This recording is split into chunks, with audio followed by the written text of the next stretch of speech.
नमस्कार। बीए द्वितीय वर्ष इतिहास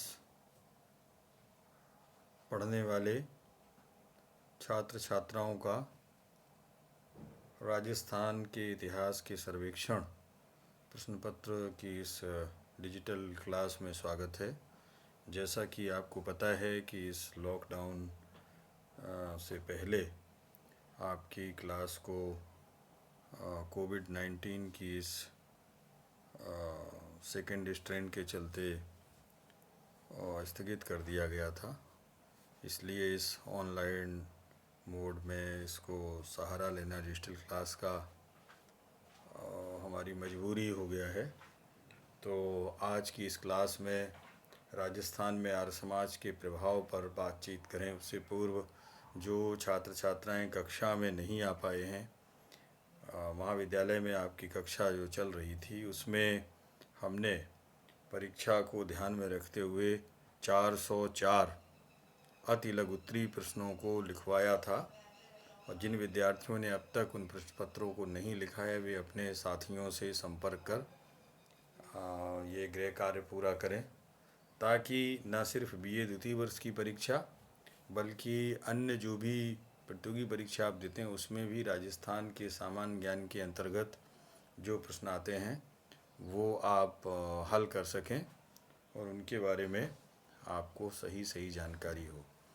तो ये प्रश्न पत्र पुनः एक बार दोहरा दूं, इस दृष्टि से उपयोगी है कि राजस्थान में जो विभिन्न प्रतियोगी परीक्षाएं आयोजित की जाती हैं उनमें जो सामान्य ज्ञान है, राजस्थान का सामाजिक आर्थिक जो विकास संबंधी प्रश्न आते हैं उसमें राजस्थान के सामाजिक जागरण और राजनीतिक चेतना के संदर्भ में आर्य समाज का प्रभाव हमें दिखाई पड़ता है। राजस्थान में राजनीतिक चेतना के पहले सामाजिक जागरण का कार्य करने और उसके लिए शिक्षा के प्रचार प्रसार का सहारा लेने की जो परंपरा है वो स्वामी दयानंद सरस्वती एवं आर्य समाज ने मजबूत की। यद्यपि इनसे पूर्व विभिन्न ईसाई मिशनरियाँ शिक्षा के क्षेत्र में अपने प्रयास प्रारंभ कर चुकी थीं, तो उनकी प्रतिक्रिया स्वरूप ही राष्ट्रवाद का जागरण करते हुए, स्वदेशी का जागरण करते हुए आर्य समाज ने राजस्थान में महत्वपूर्ण कार्य किया। स्वामी दयानंद सरस्वती सर्वप्रथम राजस्थान में 1865 ईस्वी में करौली राज्य के राजकीय अतिथि के रूप में आए और उन्होंने किशनगढ़, जयपुर, पुष्कर, अजमेर में अपने उपदेश दिए।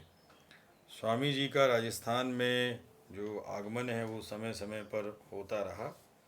इस संदर्भ में बहुत सारा डिटेल आप जो एक लोकप्रिय पुस्तक शर्मा व्यास पढ़ते हैं उसमें भी दिया गया है।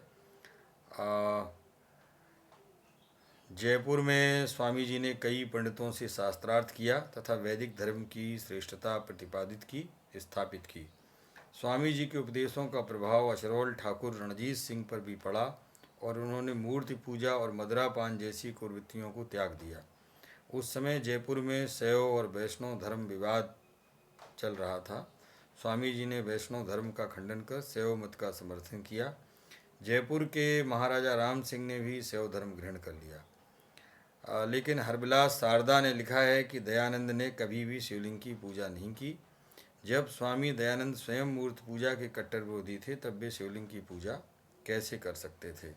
आपको आर्य समाज का एक प्रसिद्ध नारा याद होगा, वेदों की ओर लौटो, बैक टू द वेदास। प्रायः ये पूछा जाता है कि ये किसने नारा दिया, वेदों की ओर लौटो। तो ये स्वामी दयानंद सरस्वती जी ने कहा था, वेदों की ओर लौटो। यह तो निर्विवाद रूप से सत्य है कि स्वामी जी भस्म लगाते थे और रुद्राक्ष की माला पहनते थे, परंतु आगे चलकर उन्होंने रुद्राक्ष की माला को त्याग दिया था।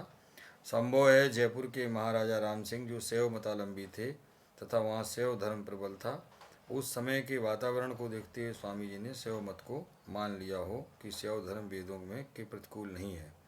अन्यथा तो उन्होंने पुष्कर में शिवलिंग की स्थापना का विरोध किया था। मार्च 1866 ईस्वी में स्वामी जी जयपुर से किशनगढ़ गए। वहाँ उन्होंने वैदिक धर्म का प्रचार किया।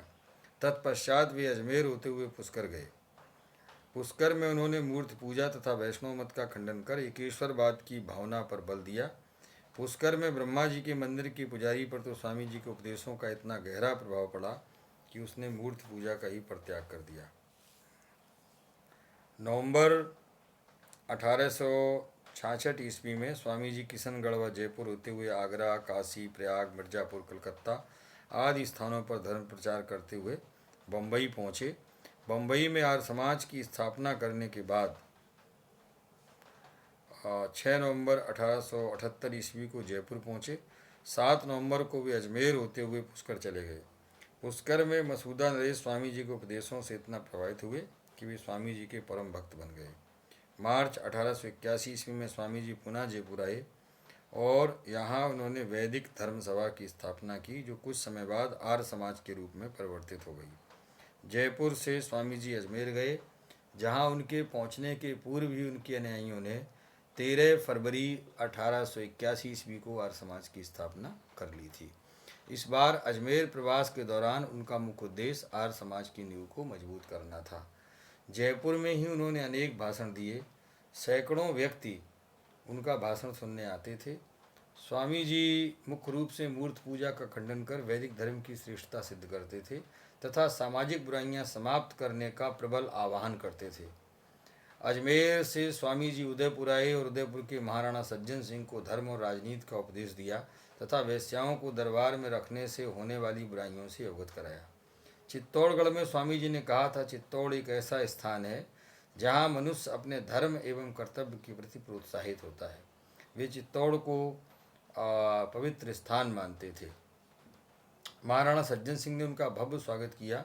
27 फरवरी 1883 को स्वामी जी ने उदयपुर में परोपकारिणी सभा की स्थापना की तथा महाराणा सज्जन सिंह को उसका सभापति बनाया गया। इस सभा का मुख्य उद्देश्य सोई हुई राजपूत जाति को जागृत करना तथा मनुष्य जाति का धार्मिक तथा सामाजिक उद्धार करना था। स्वामी जी ने जो आर्य समाज के माध्यम से राजस्थान में सामाजिक जागरण और राजनीतिक चेतना जगाने का कार्य किया, उसको कुछ बिंदुओं के माध्यम से आप सरल और सहज में समझ सकते हैं।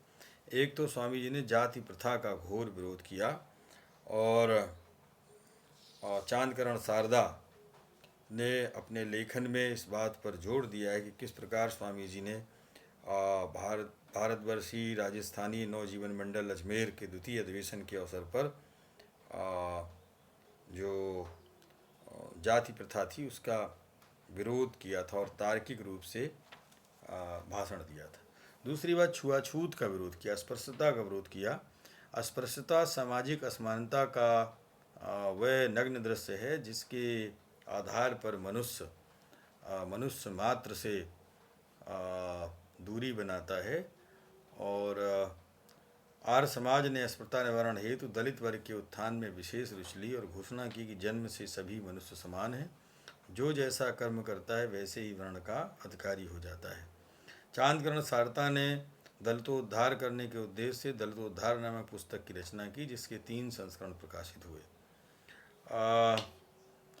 चांदकरण शारदा की पत्नी श्रीमती सुखदा देवी ने भी दलितोद्धार के लिए रचनात्मक कार्य किए। सुखदा देवी बम्बई के प्रसिद्ध दलित जातियों के नेता डॉक्टर सोलसी की भांजी रेखाबाई को अपनी बहन बनाकर अपने साथ अजमेर ले आईं और अपने पास रखा। उसी का हाथ का बनाया हुआ खाना खाया और अतिथियों के सामने उसे समान अधिकार देकर अस्पृश्यता के विरुद्ध अपनी मिसाल जला दी। राजस्थान की जनता का इस पर गहरा प्रभाव पड़ा, क्योंकि एक उच्च वर्णीय महिला दलित वर्ग के लोगों के साथ खान पान करती थी।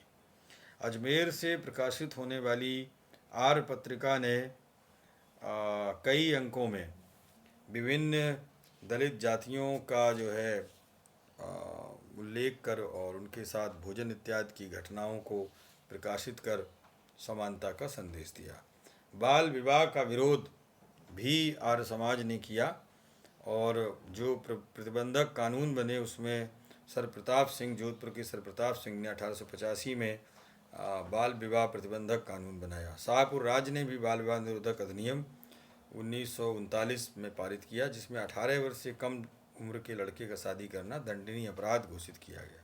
कट्टर आर्य समाजी हरिश्चंद्र नैण ने 1929 में बाल विवाह और अनमेल विवाह पर बीकानेर में भाषण दिया और कहा कि हिंदू विवाह एक्ट में धारा 6 की मंशा वृद्ध विवाह पर रुकावटें डालने की है। इस तरीके से राजस्थान में जो आर्य समाज ने प्रचार प्रसार किया, उसमें एक अन्य महत्वपूर्ण बात भी मैं बताना चाहूँगा कि विधवा विवाह का प्रचार प्रसार करने की दिशा में भी आर्य समाज ने प्रयास किया और पर्दा प्रथा, नुक्ता प्रथा का विरोध, इन बहुत सी बुराइयों पर आर्य समाज ने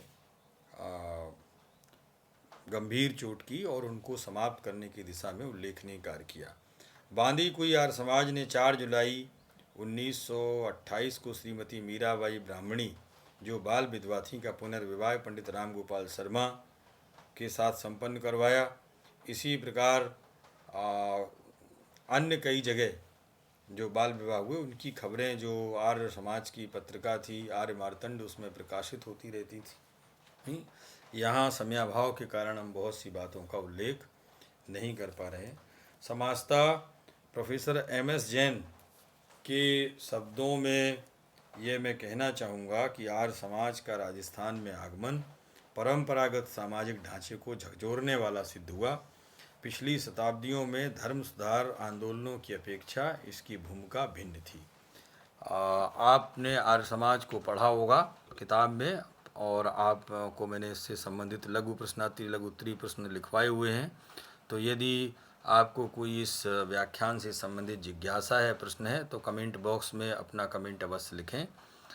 धन्यवाद।